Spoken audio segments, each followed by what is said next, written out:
तरीके से बाबा साहब के संविधान की धज्जियां उड़ाई जा रही हैं और बाबा साहब ने जो श्रम कानून बनाया था, इस लॉकडाउन के चलते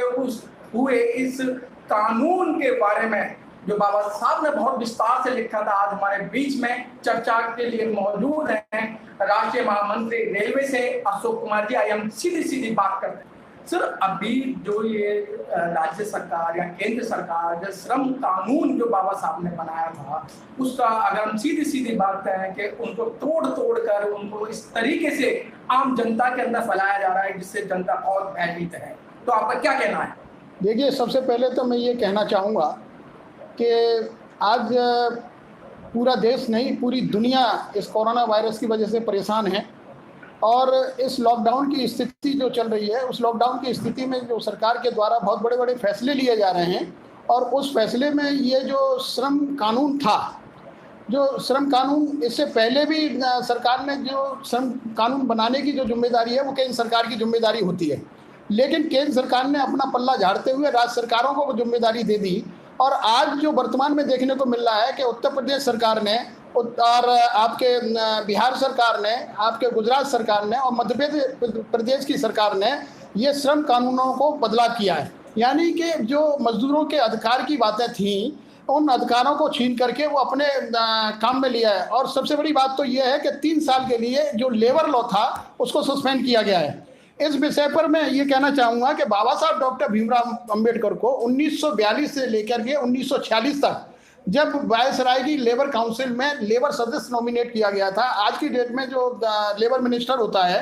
तो नॉमिनेट जब किया गया था तो उन्होंने बहुत सारे कानून देश की प्रगति के लिए और मजदूरों के अधिकारों के लिए बहुत सारे कानून बनाए थे। और श्रम कानून को बाबा साहब डॉक्टर भीमराव अंबेडकर ने संविधान की समविवर्ती सूची में भी रखा था। और उसके साथ साथ जो कानून बने थे, जैसे श्रम जांच समिति हो या श्रम आयुक्त की नियुक्ति हो, वेतन आयोग का गठन हो, मजदूरी अधिनियम हो, ये बहुत सारे कानून बाबा साहब डॉक्टर भीमराव अंबेडकर ने श्रमिकों के लिए बनाए थे।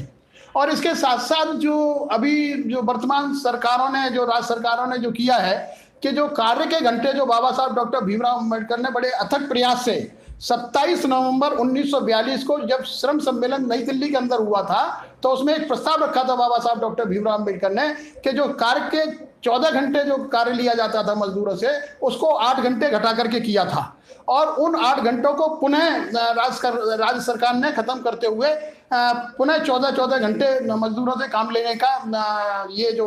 घोषणा की है, ये संविधान के खिलाफ है। ये मजदूरों का खुलेआम शोषण है और इस मजदूरों के शोषण पर कोई भी संगठन, कोई भी ट्रेड यूनियन चुपचाप नहीं बैठेगी और इसके लिए संघर्ष करेगी। जो मजदूरों के अधिकारों को बाबा साहब डॉक्टर भीमराव अंबेडकर ने बड़ी कड़ी मेहनत के साथ, इतने संघर्ष के साथ, जब वो लेबर वायसराय की लेबर काउंसिल में जो लेबर सदस्य थे, जो दिलवाया था उन बाबा साहब अंबेडकर ने, उस कानून को खत्म करने का काम जो राज्य सरकारें और केंद्र सरकार कर रही है, उसको सहन नहीं किया जाएगा। सारी ट्रेड यूनियन इससे खफा है और जितने भी मजदूर संगठन हैं वो इस सब का विरोध कर रहे हैं और खुलेआम जो मजदूरों के खिलाफ ये जो कार्य किया जा रहा है, क्योंकि ये बंधुआ मजदूरी की दोबारा शुरुआत हो रही है। ये मजदूरों का शोषण दोबारा से शुरुआत की जा रही है। आप 8 घंटे से बढ़ाकर के 12 घंटे और 14 घंटे अगर उनसे काम लेंगे तो उनको जो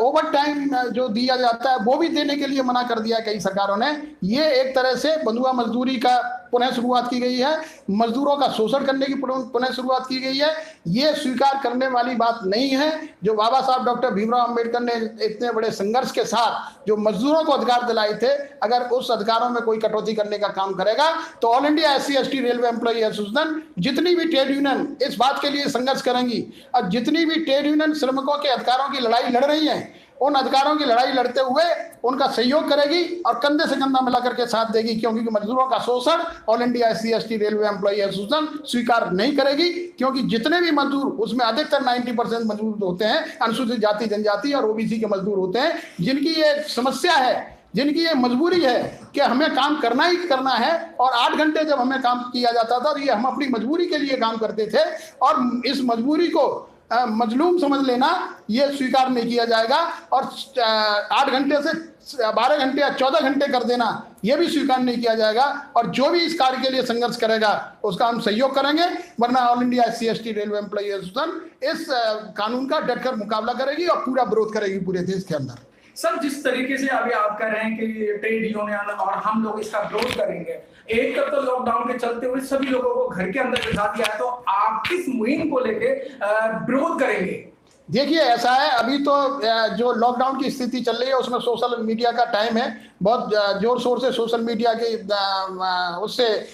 लोगों के सामने ये बात पहुंचाई जा रही है। सोशल मीडिया के माध्यम से हम लोगों को ये बताने का प्रयास करेंगे कि जो सरकारों ने जो श्रमिकों के कानून का जो हनन किया है, श्रमिकों के कानून को जो खत्म करने का काम किया है, ये सरकार की एक सोची चाल है। तो ये सरकार की रणनीति है मजदूरों को दोबारा गुलाम बनाने की, मजदूरों को दोबारा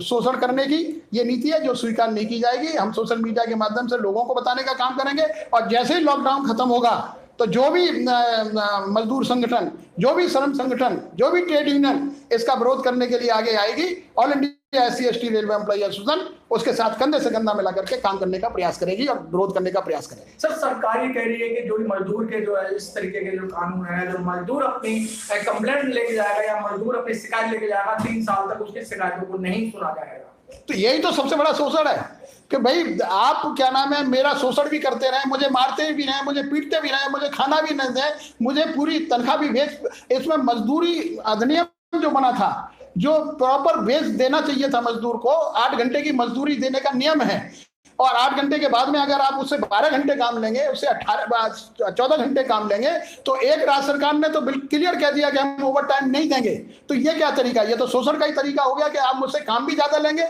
आप मेरा शोषण भी करेंगे, आप मुझे मजबूर भी करेंगे काम करने के लिए, क्योंकि ये मेरी मजबूरी है कि मैं मजदूर हूं, मेरी मजबूरी है। इसको आप मजबूरी का फायदा उठाने का प्रयास न करें। जो कानून पहले से बने हुए थे, जिस कानून को बनाने के लिए बाबा साहब डॉक्टर भीमराव अम्बेडकर ने बड़ी कड़ी मेहनत की थी, बाबा साहब डॉक्टर भीमराव अम्बेडकर ने अंग्रेजों के वायसराय की काउंसिल में रहते हुए मजदूर कानून बनाए थे, श्रमिक कानून बनाए थे, और उसको कॉन्स्टिट्यूशनल प्रोटेक्शन दिया था। इस कॉन्स्टिट्यूशनल प्रोटेक्शन को खत्म करने का प्रयास किया जा रहा है, जिसको स्वीकार नहीं किया जाएगा किसी भी। सर, एक तरफ जो मजदूर आदमी है, जो मजदूर काम कर रहे हैं, और उसमें एक सीमा निश्चित कर देगा जिसकी 50 साल या 49 साल उम्र है, उसको कोई भी कंपनी या कोई भी दुकान या किसी भी तरीके से उसे मतलब काम नहीं मिलेगा, और जिसके बच्चे इस समय पढ़ रहे हैं या लिख रहे हैं, तो वो इस कंडीशन के अंदर वो अपना कैसे गुजारा करेगा? यही तो शोषण है सबसे बड़ा। यही तो शोषण है कि जो श्रम संगठनों के जो लेबर लॉ में जो चेंजेस किया गया है, वो सिर्फ मजदूरों के अधिकार की बात नहीं है। जो आने वाली पीढ़ी है, जो हमारी पीढ़ी स्कूलों में कॉलेज में पढ़ रही है, उनके साथ भी इस तरीके का दुर्व्यवहार होगा, उनको भी नौकरियां मिलने वाली नहीं है, उनके लिए भी काम ये सोच करके सरकार ने ये कदम उठाया होगा कि जो विदेश से कंपनियां आएंगी वो अपनी मनमर्जी से मजदूरों को रखेंगी, मनमर्जी से मजदूरों को वेतन देंगी, मनमर्जी से मजदूरों से काम लेंगी, और इस तरीके से क्या नाम है, ये जो व्यवस्था है ये स्वीकार नहीं की जाएगी किसी भी कीमत पर। सर, आपको करोड़ों लोग देख रहे हैं, करोड़ों मजदूर देख रहे हैं, करोड़ों लोगों की आस्था है। एक आप ऐसे व्यक्ति हैं, अगर मैं सीधी सीधी बात कहूं कि आप सभी कर्मचारियों की बातों बड़े ध्यान से सुनते हैं, हर कदम पर उनका साथ देने की बात करते हैं, तो उनको क्या संदेश देना चाहते हैं, उनको क्या मशवरा देना चाहते हैं? मेरा मशवरा यही है, मेरा संदेश यही है कि ये जो वक्त है बहुत कठिन समय है, हम बड़ी कठिन परिस्थिति से गुजर रहे हैं। इस कठिन परिस्थिति में रहते हुए हमें विवेक से काम लेना चाहिए। अभी इस तरीके के कोई कदम नहीं उठाना चाहिए जिससे कि हमारे किसी स्वास्थ्य पर असर पड़े या हमारे देश के किसी व्यवस्था पर असर पड़े। इसको रहते हुए हम अपने सारे मजदूरों को ये कहना चाहेंगे कि ये लड़ाई, मजदूरों की लड़ाई हमारी लड़ाई है, क्योंकि जब आप लोगों ने हमें जिम्मेदारी दी है, जब आप लोगों ने हमें चुन के भेजा है, हमें प्रतिनिधि बनाया है ट्रेड यूनियन और एसोसिएशंस का, तो ये हमारी जिम्मेदारी है कि सरकार जिस तरीके से आपका शोषण करने का प्रयास कर रही है, सरकार जिस तरीके से आपके अधिकारों का हनन करने का प्रयास कर रही है, सरकार जिस तरीके से आपके कानूनों को खत्म करने का प्रयास कर रही है, तो ये जिम्मेदारी हमारी है। आप तसल्ली से काम लें, संयम से काम लें, हम आप लोगों के साथ हैं। आपकी लड़ाई हमारी लड़ाई है, इस लड़ाई को हम अंजाम तक ले जाएंगे और सरकार को ये बताने का प्रयास करेंगे कि ये जो शोषण है ये स्वीकार नहीं है, इस तरीके की व्यवस्था हम लोगों को स्वीकार नहीं है, और मजदूरों का खास करके जो शोषण होगा, क्योंकि जो all India SC/ST railway employee association है वो प्रतिनिधित्व करती है अनुसूचित जाति जनजाति के वर्ग के लोगों का। और जितने भी श्रमिक हैं, जितने भी मजदूर हैं आज की वर्तमान स्थिति में, चाहे वो ऑर्गेनाइज्ड लेबर हो चाहे अनऑर्गेनाइज सेक्टर के लेबर हो, उसमें मैक्सिमम लोग जो हैं अनुसूचित जाति जनजाति और पिछड़े वर्ग के लोग होते हैं। तो उनकी ये तानाशाही और इस तरीके से जो काम किया जा रहा है, इस तरीके से कानूनों को खत्म करने का काम किया जा रहा है, वो सहन नहीं होगा और इसका विरोध हम पूरे देश स्तर पर करने का प्रयास करेंगे। और जैसे ही लॉकडाउन खुलेगा, लॉकडाउन खुलते ही हम इस चीज का विरोध करेंगे। सर, इस संबंध में क्या आप कोर्ट का भी दरवाजा खटखटाएंगे क्या? देखिए, इस काम के लिए इंटरनेशनल लेबर